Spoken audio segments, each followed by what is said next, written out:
Olá, tudo bem? Vamos começar mais um estudo espírita, tratando dos casos contidos no livro O Céu e o Inferno. Ah, Hoje vamos tratar do caso Letil, eu acho que é o nome do espírito, isso, Letil é o nome do espírito. Esses vídeos sobre expiações terrestres, queria lembrar sempre que são vídeos que tratam de espíritos que fizeram alguma coisa no passado, alguma coisa grave, e agora vêm para especificamente expiar, né, aquilo que vivenciaram. Ah, no vídeo anterior, me foi perguntado se não era melhor a pessoa vir com a possibilidade de fazer muito bem para compensar o mal que ela fez, ao invés de meio que numa relação meio olho por olho, dente por dente, ter que experimentar exatamente aquilo que ela fez a outra pessoa passar. E isso me foi perguntado no contexto da historinha que a gente... Da historinha não, né? Do caso que a gente estudou aqui, e que eu vou colocar aqui no vídeo, na chamadinha aqui para vocês, daquele espírito que enterrou a mulher viva e depois foi enterrado, dado como morto, mas foi enterrado vivo, né? Há uma questão que me parece muito importante para a gente considerar antes de entrar aqui no caso do Letil, que é o fato de que você passar pela experiência, você vivenciar a experiência, traz um aprendizado que é muito diferente de você saber ou você cogitar de como pode ter sido, né? Então, é como se fosse uma coisa tão grave que você precisa experimentar aquilo para que você aprenda e isso fique de tal modo marcado na sua história espiritual que qualquer chance de você vir a fazer de novo é como se uma voz te chamasse, né, do seu interior, dizendo: olha, você já passou por isso, você já fez isso, né, você já teve essa experiência, então não repita essa experiência, né? Como se fosse uma voz de dentro chamando e ali deixando uma marca para alguma coisa que você fez e que exatamente você não vai repetir. Ademais, a gente não sabe se a pessoa, se o espírito reencarnante, ele conseguiria fazer todo o bem que poderia fazer para reparar, não digo reparar, mas expiar o passado, né? Reparar é outra coisa. Depois da experiência expiatória, o espírito ainda tem que fazer o bem aonde deixou de fazer, né? Então não é só passar pela experiência. Passar pela experiência é uma fase, é uma etapa do processo de regeneração. Então, uma vez que você entendeu, você compreendeu, você passou por aquela experiência te marcou, aquilo ali vai ser um ganho para você, porque você vai ter a real dimensão daquilo que você fez os outros passarem. Você, então, agora tem a oportunidade de exatamente fazer o bem aonde você não fez, certo? Vamos partilhar aqui, então, a tela para a gente ver aqui o caso do Letil, certo? O caso Letil não é menos difícil do que o caso que a gente, esse caso que a gente viu da pessoa que enterrou a outra. Esse caso também é um caso bem grave e peço atenção para quem está aí nos acompanhando, pedindo a Deus que nos abençoe nessa hora. Vamos ler aqui, o caso não é muito grande e é bem interessante de lermos ele inteiro. Esse industrial, tanto aqui, né, começando a ler, esse industrial que residiu nos arredores de Paris morreu em abril de 1864, de modo horroroso. Então, já está dizendo aqui que foi de modo horroroso. Se você não quiser saber, para aqui, porque não é fácil. Incendiando-se uma caldeira de verniz fervente, foi no abrir e fechar de olhos que o seu corpo se cobriu de matéria candente pelo que logo compreendeu que ele estava perdido. Achando-se na oficina apenas com o rapaz aprendiz, ainda teve ânimo de dirigir-se ao seu domicílio à distância de mais de 200 metros. Então, caiu uma caldeira de verniz em cima dele. Ele percebeu que não ia sobreviver, ainda assim teve disposição para andar 200 metros para chegar até a sua casa. Quando se lhe pôde prestar os primeiros socorros, já as carnes dilaceradas caíam aos pedaços, desnudos os ossos de uma parte do seu corpo e da face, quer dizer, ainda caiu perto do rosto, né? Mas diferente daqueles filmes que a gente vê que a pessoa toma um tiro, cai e morre, né? Que isso não é totalmente verdade, às vezes pega na perna, a pessoa cai e morre, mas isso não tem nenhum sentido. Aqui o fato do verniz estar decompondo, vamos dizer assim, o corpo dele, até que isso atingisse os centros vitais e que ele produzisse a morte, isso demorou um tempo, né? Ainda assim sobreviveu 12 horas cruciantes sofrimentos. Meu Deus, que coisa terrível que deve ter sido isso, né? Mas conservando toda a presença de espírito até o último momento, predispondo os seus negócios com perfeita nitidez. Então ele não só foi para casa, foi cuidado, ainda viveu 12 horas, cruciantes sofrimentos, e ainda pensou no que ele ia fazer dos negócios, né? Imagina. Em toda essa cruel agonia, não se lhe viu um só gemido, um só queixume. Morreu orando a Deus. Então esse é o ponto talvez central da conversa, de que ele aceita, né, a morte, não se queixa e ora a Deus pedindo proteção naquela hora. Era um homem honradíssimo, de caráter meigo, afetuoso, amado, prezado pelos o que conheciam. Então aqui também tem um ponto muito importante, que é exatamente o fato dele ser uma pessoa, ao menos considerada no mundo, boa, né? Não tinha nada que, pelo menos na descrição, que assim, né? A gente entende, né? Ele devia ter lá suas dificuldades, mas ele era uma pessoa bacana, né? Também acatara com entusiasmo, porém pouco refletidamente, as ideias espíritas, e assim foi que, médium, não lhe faltaram inúmeras mistificações, as quais, seja dito, em nada lhe abalaram a crença. Então aqui é um outro ponto importante, que ele tinha ideias espíritas, diferente de alguns relatos anteriores, de que não há menção a isso, né? Ele foi médium e ainda teve muitas mensagens mistificadas, né? O que não abalou a sua crença, o que também é um ponto positivo, né? A confiança no que os espíritos lhe diziam em certas circunstâncias e até ingenuidade. Então, qualquer espírito ia lá, falava, e ele tinha uma crença muito grande, até como a gente costuma dizer, né, meio naive, né, meio ingênuo demais. Muito bem, essa é a circunstância, então, do espírito que a gente, né, que é informado da sua última encarnação, de como aconteceu a sua morte. Aqui há indicações aparentemente positivas ao estado dele. Então ele vai ser evocado aqui em 29 de abril de 1864, poucos dias após a morte, e ainda sobre a impressão da cena terrível que o vitimou, e deu a seguinte mensagem. Essa mensagem, a gente vai ler agora, eu achei um pouco confusa, e eu vou mostrar exatamente porque ela parece um pouco confusa e talvez seja também um pouco o estado ainda de perturbação do espírito, né? Já que a evocação é feita poucos dias após a sua morte. Então vamos ler aqui o caso. Profunda tristeza me acabrunha, aterrado ainda pela minha trágica morte, julgo-me sob os ferros de um algoz.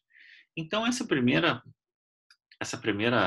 frase dele é uma frase que mostra um espírito que Bom, se ele está há poucos dias, ele está ainda ali vivendo um pouco aquela circunstância que da sua própria morte, né? Então, olha, aterrado pela minha trágica morte, julgo-me sobre ferros, João algoz. Então, ele não está muito feliz, não está muito tranquilo ainda.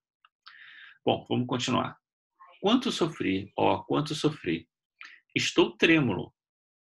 Então, ele não estava ainda completamente restabelecido do acidente.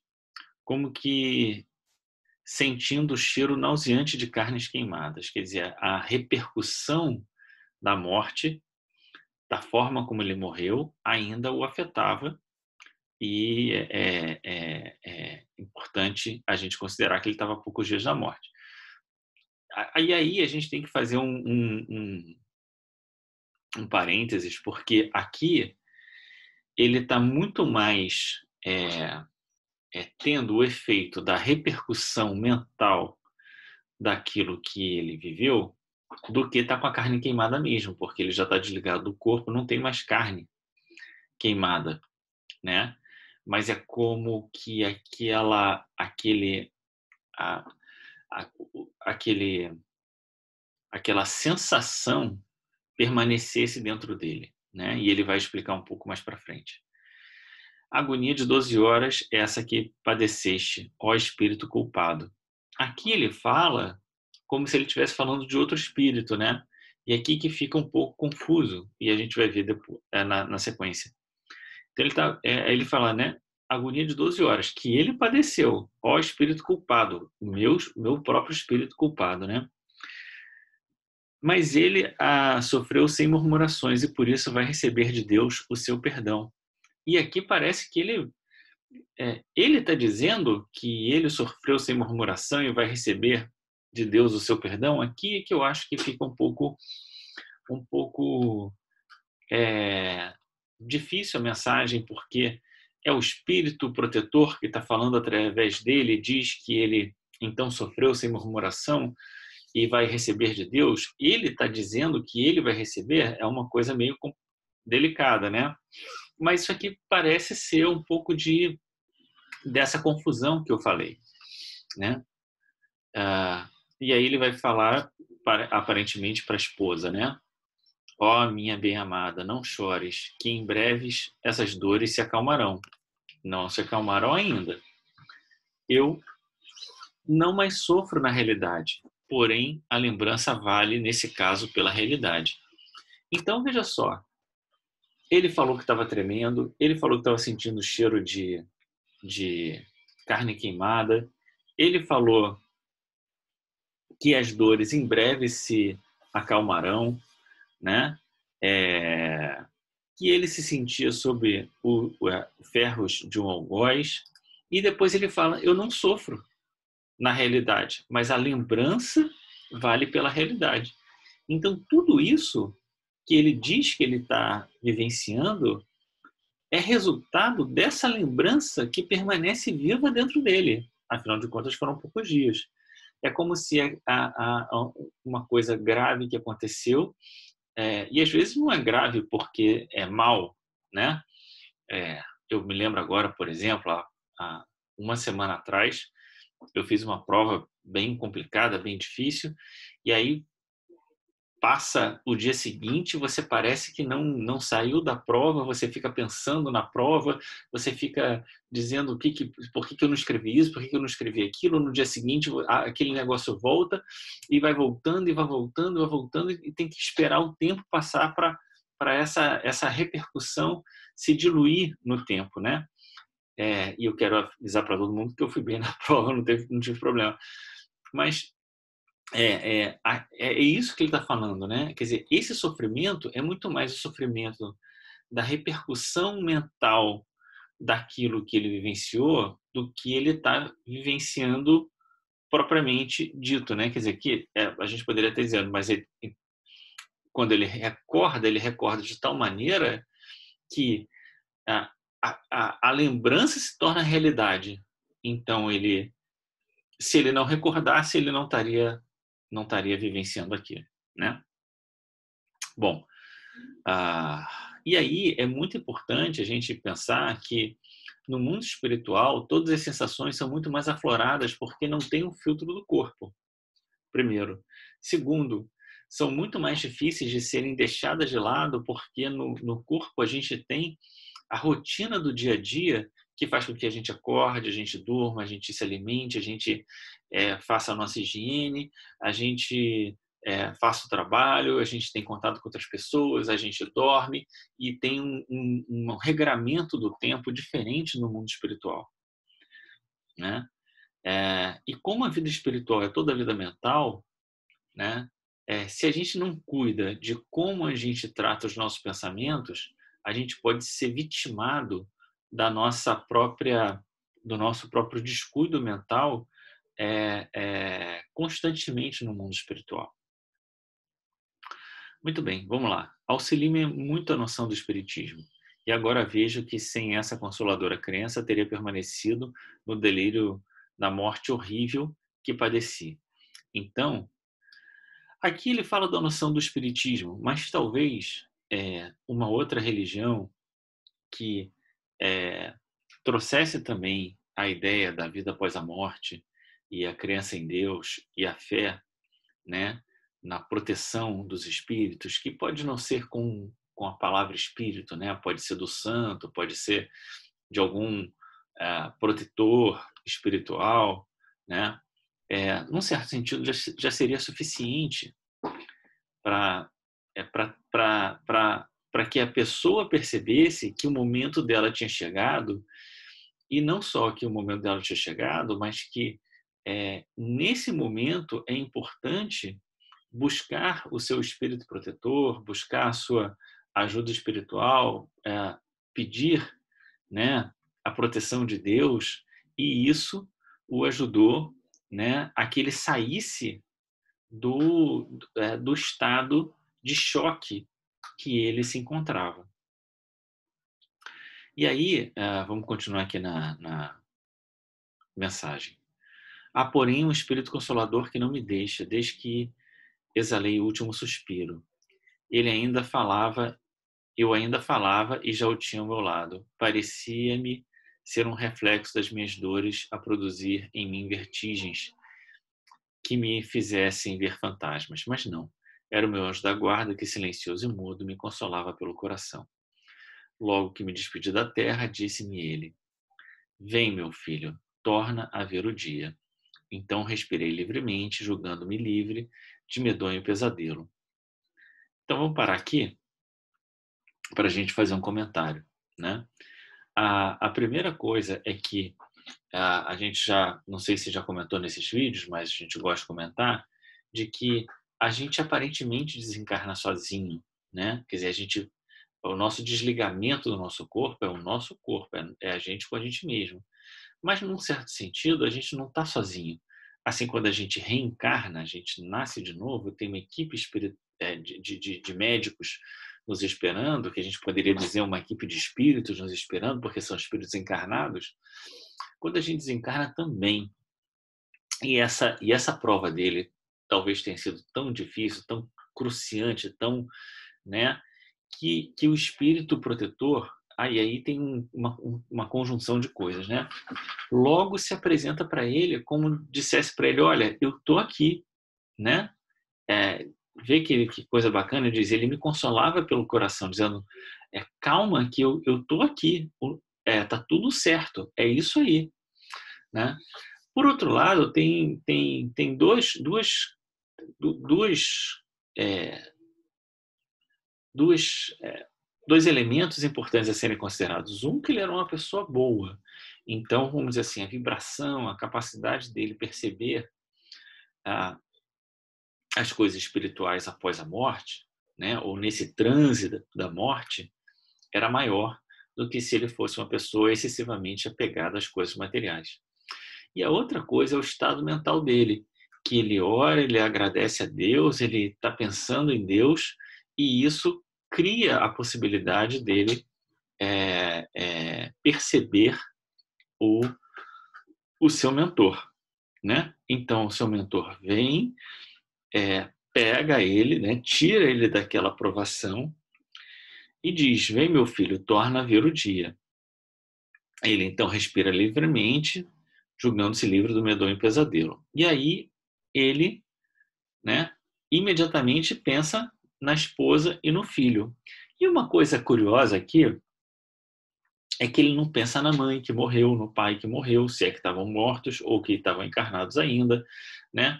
É muito curioso, se você assistiu as, a, as histórias anteriores, prestar atenção de quanto a família, ela sempre não aparece muito, né?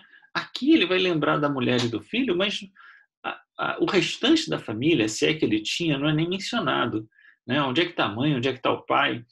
Onde é que onde é que estão os irmãos, né? Bom, aí perguntei pela esposa amada, pelo filho corajoso que por mim se sacrificara, e ele então me disse: estão todos na terra, e tu, meu filho, estarás entre nós. Eu procurava o lar, onde sempre em companhia do anjo vi todos banhados de pranto. Isso é uma coisa, esse é um ponto importante. No livro dos Espíritos há há perguntas, né, sobre o momento do túmulo, das honras, né, e, e há uma pergunta que diz que é muito comum o espírito desencarnante assistir o próprio enterramento. E ele aqui vai dizer que ele então vê as pessoas chorando por ele, a tristeza e o luto haviam invadido aquela habitação outrora pacífica. Não pude por mais tempo tolerar o espetáculo e, comovidíssimo, disse a meu guia: ó meu bom anjo, saiamos daqui. Sim, saiamos, respondeu-me, e procuremos repouso. Então ele diz: olha, não quero ficar olhando aqui o pessoal chorando por mim, vamos para outro lugar para que eu possa repousar. E o anjo rapidamente pega ele, né? O espírito protetor rapidamente pega ele e o leva dali para outro lugar, né? Para que ele pudesse descansar da sua desencarnação. Daí para cá, tenho sofrido menos. E se não houvera sido inconsoláveis, se não houvera visto inconsoláveis a esposa e os filhos e tristes amigos, seria quase feliz. Então veja que é, é,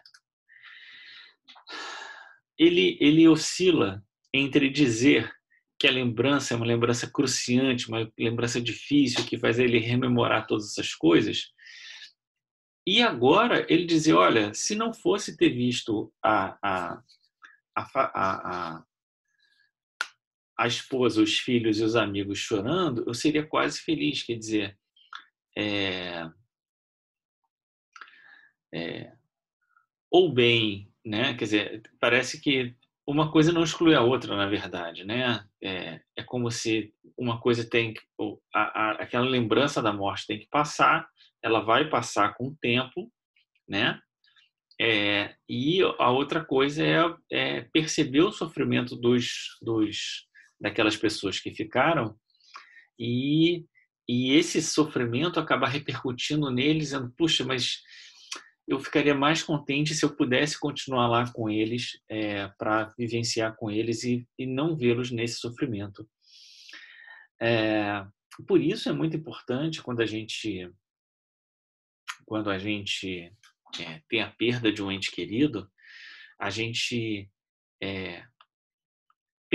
né, vibrar mentalmente a mensagem de que, olha, tá tudo bem, muito obrigado pela vida que a gente teve junto, porque a gente vai dar conta aqui do que a gente precisa fazer. E em algum momento a gente vai se encontrar novamente. Mas fique em paz, porque nós estamos em paz. Essa mensagem é muito importante para que o espírito não diga isso que ele está dizendo aqui, né?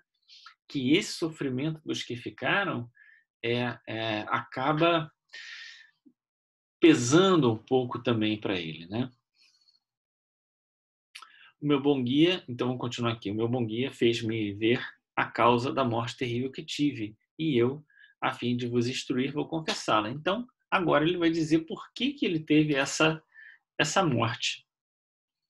Há cerca de 2 séculos mandei queimar uma rapariga inocente, como se pode ser na sua idade, 12 a 14 anos. Qual era a acusação que lhe pesava? A cumplicidade de uma conspiração contra a política clerical. Eu era então italiano, juiz inquisidor. Como os algozes não ousassem tocar no corpo da pobre criança, fui eu mesmo o juiz e carrasco. Ó, quanto és grande justiça divina! A ti submetido, prometi a mim mesmo não vacilar no dia do combate. Nem ainda bem que tive força para manter o compromisso. Não murmurei, e vós me perdoastes, ó Deus. Quando, porém, se me apagará da memória a lembrança da pobre vítima inocente? Essa lembrança é que me faz sofrer. É mister, portanto, que ela me perdoe. Então, olha só, que coisa interessante isso da gente observar, né? Ele espiou o passado, essa provação que era uma expiação estava marcada no plano reencarnatório dele, ele tinha que desencarnar de tal forma que ele expiasse o passado, né? Não há na história dele nada que o comprometesse a mais, né? Nada que ele fez nessa última encarnação. Ele foi uma pessoa boa, talvez tenha ali um probleminha ou outro, mas nada assim muito significativo. Agora ele ficou com a repercussão disso na memória, então ele pergunta, né? Quando isso vai ser apagar da minha lembrança, né? E aí ele diz, essa lembrança é que me faz sofrer. Então, ele aí, mesmo espiando, ele ainda tem um probleminha lá atrás, porque é preciso que a pessoa perdoe. Tem um outro caso que a gente viu, que a pessoa que tinha sido vítima já tinha perdoado.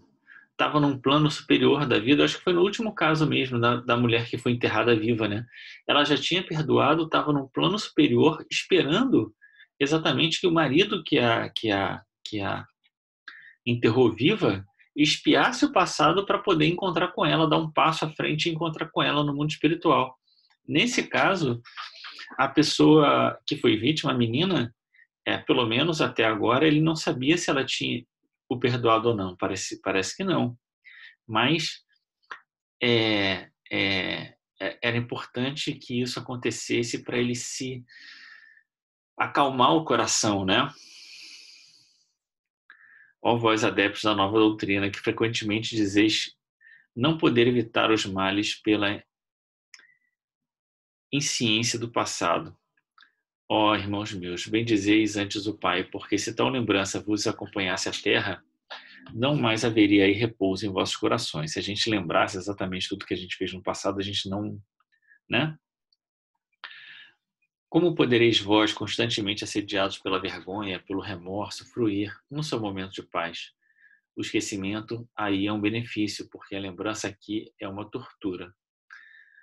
Mais alguns dias, e como recompensa a resignação que suportei das minhas dores, Deus me concederá o esquecimento da falta. Eis a promessa que acaba de fazer-me o meu bom anjo. Agora, é importante pensar que esse esquecimento, ele é um bálsamo, mas o espírito que já se consolidou no bem, já passou todas as esferas e está, né, numa esfera superior, propriamente dita, a lembrança não afeta mais. Exatamente porque ele sabe que aquilo foi um processo, que foi uma parte do seu aprendizado. Então ele está ali ainda num processo de elevação espiritual, porque o passado, mesmo ele tendo já, num certo sentido, expiado, ele ainda o machuca muito, né? Vamos ler esse último comentário de Kardec. O caráter do Senhor Letil, na última encarnação, prova o quanto seu espírito se aperfeiçoou. A conduta que teve seria o resultado do arrependimento como das boas resoluções previamente tomadas, mas isso por si só não bastava. Era preciso coroar essas resoluções com uma grande expiação. Era mister que suportasse como um homem o suplício a outro infligido e mais ainda, a resignação que felizmente não o abandonou nessa terrível contingência. Um comentário à parte, né? Quer dizer, e se ele não tivesse resignado? E se ele tivesse blasfemado contra Deus? Ele teria que passar por isso de novo? Né? Essa é uma questão também difícil, dura, da gente pensar. Certo, o conhecimento do Espiritismo contribuiu grandemente para sustentar-lhe a fé, a coragem oriunda da esperança de um futuro. Ciente de que as dores físicas são provas e expiações, submeteu-se a elas resignado, dizendo: Deus é justo, logo é que hoje mereci. Muito bem, essas mensagens trazem para a gente um conjunto tão grande de reflexões, né? Um conjunto tão importante para a gente pensar sobre a nossa vida e sobre as coisas que a gente faz. No próximo estudo, vamos ler a mensagem de um sábio ambicioso, tá bom? E continuar com os nossos estudos sobre os casos do céu e inferno. Um grande abraço, muito obrigado pela companhia e até.